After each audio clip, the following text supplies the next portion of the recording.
പോർമുഖത്തിന് അന്ത്യമല്ല, പോർമുഖത്തിന് ഒരു തുടർച്ചയാണ് ഉണ്ടാവുക എന്നുള്ളതാണ്. കാരണം ഇവിടെ ഒരു പാറ്റേൺ സെറ്റ് ചെയ്ത് വെച്ചിരിക്കുന്നു ആരിഫ് മുഹമ്മദ് ഖാൻ. അതായത് താൻ ഒരു RSSകാരനാണെന്ന് തെളിയിക്കേണ്ടതുണ്ടായിരുന്നു അദ്ദേഹത്തിന്. ആർലേക്കറിന് അത് തെളിയിക്കേണ്ടതില്ല. അപ്പോൾ ഈ 5 വർഷം അദ്ദേഹം അങ്ങനെ ബഹളം വെച്ച് ഞാനിതാ നല്ല RSSകാരനാണെന്ന് തെളിയിക്കാനുള്ള ശ്രമമാണ് അദ്ദേഹം നടത്തിക്കൊണ്ടിരുന്നത്. ഫെഡറൽ സംവിധാനത്തിനെതിരായ യുദ്ധം ആണല്ലോ ഇപ്പോൾ കേന്ദ്ര സർക്കാർ നടത്തിക്കൊണ്ടിരിക്കുന്നത്. അപ്പോൾ കേന്ദ്ര സർക്കാരിൻ്റെ ഒരു ഏജൻ്റായി തന്നെ ഗവർണർമാർ പ്രവർത്തിക്കുന്നു. അതായത് പ്രതിപക്ഷം ഭരിക്കുന്ന സംസ്ഥാനങ്ങളിൽ എങ്ങനെ വേണം പ്രവർത്തിക്കാൻ എന്നുള്ളതൊരു നിർദ്ദേശമായിട്ടോ ഒരു അലിഖിത നിയമമായിട്ടോ എന്തോ ഒന്ന് അവിടെ നിൽക്കുന്നു. അപ്പോൾ പ്രതിപക്ഷം ഭരിക്കുന്ന സംസ്ഥാനങ്ങളിലൊക്കെ ആ രൂപത്തിൽ തന്നെ അതത് സർക്കാരുകളോട് കലഹിക്കുന്ന ഗവർണർമാരെയാണ് നമ്മൾ കണ്ടുവരുന്നത്.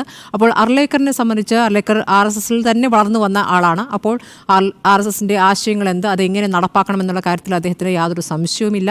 അദ്ദേഹം മുമ്പ് ഉണ്ടായിരുന്ന സംസ്ഥാനങ്ങളിൽ ഗോവയിലെ കാര്യം പറഞ്ഞു. അപ്പോൾ ഗോവയുടെ തുടർച്ച ഇവിടെ ക്രിസ്ത്യൻ ന്യൂനപക്ഷത്തെ സ്വാധീനിക്കാൻ എന്നൊരു ദൗത്യം അദ്ദേഹത്തിന് ഉണ്ടാകുമെന്ന് നിങ്ങളൊക്കെ വിലയിരുത്തി. അതുകൂടാതെ അദ്ദേഹം നേരത്തെ മറ്റു ചില സംസ്ഥാനങ്ങളിലും ഉണ്ടായിരുന്നല്ലോ. ഇപ്പോൾ ഹിമാചൽ ഗവർണറായിരുന്നു. ഹിമാചൽ ഗവർണറായിരിക്കുമ്പോൾ അവിടെ തോട്ടം തൊഴിലാളി ലയങ്ങളിലൊക്കെ പോയി അവരെ തൊഴിലാളികളോട് സംസാരിക്കുക, സർക്കാരിന് എതിരായ പരാതികൾ അവരിൽ നിന്ന് കേട്ടുകൊണ്ട് അവരുടെ പ്രശ്നപരിഹാരം സർക്കാരല്ല ഞാനാണ് പരിഹരിക്കുക എന്ന രൂപത്തിൽ അവിടെ ഒരു രീതി അദ്ദേഹം അവിടെ ഉണ്ടാക്കിയിരുന്നു. അതുകൂടാതെ ബീഹാറിലായിരിക്കുമ്പോഴും അവിടെ ഇന്ത്യ സഖ്യത്തിൻ്റെ മുഖ്യമന്ത്രിയായി നിതീഷ് കുമാർ നിൽക്കുന്ന ഘട്ടത്തിൽ അവിടെയും സർവകലാശാല ഭരണവുമായി ബന്ധപ്പെട്ട് ഇവിടെ ഉണ്ടായതുപോലെ സമാനമായി ഇപ്പോൾ ആരിഫ് മുഹമ്മദ് ഖാനുമായി ബന്ധപ്പെട്ടുണ്ടായതുപോലെ തന്നെ അവിടെ ചാൻസലറുടെ അധികാരങ്ങളെക്കുറിച്ച് അവിടെ വാചാലാകുകയും അവിടെ പ്രശ്നങ്ങൾ ഉണ്ടാക്കുകയൊക്കെ അദ്ദേഹം ചെയ്തിട്ടുണ്ട്. അപ്പോൾ ഇവിടെ ഇതിൻ്റെ ഒരു തുടർച്ചയുണ്ടാകുമെന്നുള്ള കാര്യം വ്യക്തമാണ്. ആരിഫ് മുഹമ്മദ് ഖാൻ എല്ലാ രീതികളും വിട്ടുകൊണ്ട് ഒരു പ്രത്യേക രൂപത്തിലേക്ക് മാറുകയും ചില സമയത്തിൽ കുട്ടികളെ പോലെ വാശി പിടിക്കുക. അദ്ദേഹം ആരോടൊക്കെയാണ് കലഹിച്ചത്? സർക്കാരിനോട് മാത്രമല്ല, ഇവിടെ മാധ്യമങ്ങളോടും ഒരു എതിർ ചോദ്യം ഉയർത്തുന്ന മാധ്യമങ്ങളോട് മോശമായി പെരുമാറുകയും ചില മാധ്യമങ്ങളെ കടക്ക് പുറത്ത് എന്ന് പറയുകയും ചെയ്തിട്ടുള്ള ഗവർണറാണ്. സർക്കാരുമായുള്ള പോരെന്ന് പറയുമ്പോൾ അത് ഏതൊക്കെ രൂപത്തിൽ അത് പ്രവർത്തിച്ചു. അതിപ്പോൾ പൗരത്വ ഭേദഗതി നിയമത്തിനെതിരെ നിയമസഭ ഒരുമിച്ച് പാസാക്കിയ പ്രമേയത്തിനെതിരെയാണ് അദ്ദേഹം തുടങ്ങിയത്.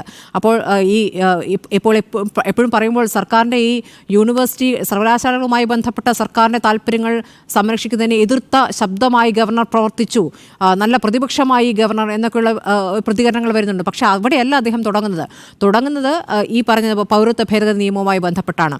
പിന്നീട് അവിടെ അങ്ങോട്ട് സർവകലാശാലകളുമായി ഇപ്പോൾ സർവകലാശാലകളുമായി ബന്ധപ്പെട്ട് പറയുകയാണെങ്കിൽ ഏത് സർക്കാർ ഭരിക്കുമ്പോഴും അതത് സർക്കാരുമായി ബന്ധപ്പെട്ട അവരുടെ താല്പര്യങ്ങൾ സർവകലാശാല ഭരണവുമായി ബന്ധപ്പെട്ടൊക്കെ ഉണ്ടാവാറുണ്ട്. പിന്നെ VC-മാരുടെ നിയമനവുമായി ബന്ധപ്പെട്ടൊക്കെ അദ്ദേഹം പോര് കാണിക്കുകയും പിന്നീട് എന്താണ് സംഭവിച്ചതെന്നുള്ളതും നമുക്ക് വ്യക്തമാണ്. അദ്ദേഹത്തിൻ്റെ താല്പര്യങ്ങൾ ആണ് അവിടെ നടപ്പാക്കിയിട്ടുള്ളത്. ഇനിയിപ്പോൾ കേന്ദ്ര സർക്കാരുമായി ബന്ധപ്പെട്ട് പറയുകയാണ്, ഡൽഹിയിലൊക്കെ കേന്ദ്രം സർവകലാശാലകളിൽ അവരുടെ താല്പര്യങ്ങൾക്കനുസരിച്ച് അതിൽ അന്ധവിശ്വാസങ്ങൾ വിളിച്ചു പറയുന്നവരെ പോലും അതിൻ്റെ തലപ്പത്ത് കൊണ്ടുവരുന്ന രീതിയിലേക്കൊക്കെ വന്നിട്ടുണ്ട് നമ്മൾ കണ്ടിട്ടുള്ളതാണ്. അപ്പോൾ ആ ഒരു താല്പര്യം സംരക്ഷിക്കാനുള്ള ശ്രമമാണ് ഇവിടെ കൃത്യമായി അദ്ദേഹം നടപ്പാക്കിയുള്ളത്. അതുകൊണ്ട് അദ്ദേഹത്തിന് കുറച്ചുകൂടി നല്ല പൊസിഷനാണ് നൽകിയിരിക്കുന്നത്. ബീഹാറിലേക്ക് അദ്ദേഹത്തെ വിട്ടുകൊണ്ട് അർലേക്കർ എന്തായാലും അതിൻ്റെ ഒരു തുടർച്ച ഇവിടെ നടത്തുമെന്നുള്ള കാര്യം വ്യക്തമാണ്. സംസ്ഥാന സർക്കാരിനെ സംബന്ധിച്ച് ഇങ്ങനെ പരസ്യമായ പോരിനാണോ പോകേണ്ടത് അതോ വളരെ ബുദ്ധിപൂർവ്വം ആണോ പ്രവർത്തിക്കേണ്ടത് എന്നും കൂടി ആലോചിക്കേണ്ടി വരും. കാരണം ഇവിടെ ഒരു തുറന്ന യുദ്ധത്തിലേക്ക് പോവുകയും റോഡിൽ കസേരയിട്ട് വലിക്കുകയും നിങ്ങളുടെ സുരക്ഷ എനിക്ക് വേണ്ട എന്ന് പറഞ്ഞ് സംസ്ഥാന സർക്കാർ ഏർപ്പെടുത്തിയ സുരക്ഷ ഒഴിവാക്കിക്കൊണ്ട് മിഠായി തെരുവിലൂടെ നടക്കുകയും എല്ലാ ആളുകളോടും സംസാരിക്കുന്ന ഒരു രാഷ്ട്രീയ നേതാവായി പ്രവർത്തിക്കുകയൊക്കെ ചെയ്യുന്ന ആരിഫ് മുഹമ്മദ് ഖാനെയാണ് നമ്മൾ കണ്ടത്. ഇപ്പോൾ ഏറ്റവും ഒടുവിൽ ഇപ്പോൾ ബിനോയ് വിശ്വം നടത്തിയിരിക്കുന്ന വിമർശനത്തോടും അദ്ദേഹം പ്രതികരിക്കുന്നത് BJPക്ക് എന്താ പ്രശ്നം, ഒരു BJP ഓഫീസായി രാജ്ഭവൻ മാറ്റുന്നതിൽ എന്താണ് പ്രശ്നം എന്ന രൂപത്തിലാണ് അദ്ദേഹം പ്രതികരിച്ചിരുന്നത്. അപ്പോൾ രാഷ്ട്രീയം കൃത്യമായി കളിക്കാനുള്ള ഒരു ഇടമാണ് ഗവർണർ സ്ഥാനം എന്ന രൂപത്തിലേക്ക് അത് മാറ്റിയെടുക്കാൻ BJPക്ക് സാധിച്ചിട്ടുണ്ട്. അപ്പോൾ BJP പ്രതിപക്ഷം ഭരിക്കുന്ന സംസ്ഥാനങ്ങൾ ചെയ്യുന്നതിൻ്റെ ഒരു തുടർച്ചയായി തന്നെ ഇത് സംഭവിക്കും. അപ്പോൾ അതാണ് ഇപ്പോൾ ഇവിടെ നടന്നിരിക്കുന്നത്. അതിൻ്റെ തുടർച്ച തന്നെയാണ് ഉണ്ടാവുക, ഒരു അന്ത്യമല്ല.